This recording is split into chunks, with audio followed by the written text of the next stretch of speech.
ألف لام ميم الله لا إله إلا هو الحي القيوم نزل عليك الكتاب بالحق مصدقا لما بين يديه وأنزل التوراة والإنجيل من قبل هدى للناس وأنزل الفرقان إن الذين كفروا بآيات الله لهم عذاب شديد والله عزيز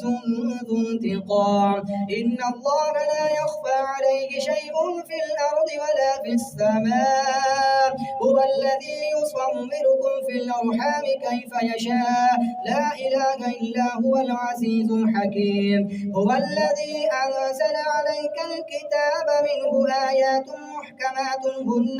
الكتاب وأخر متشابهات فأما الذين في قلوبهم زيغ فيتبعون ما تشابه منه ابتغاء الفتنة وابتغاء تأويله وما يعلم تأويله إلا الله والراسخون في العلم يقولون آمنا به كل من عند ربنا وما يذكر إلا أولو الألباب ربنا لا تزغ قلوبنا بعد إذ هديتنا وهب لنا من لدنك رحمة إنك أنت الوهاب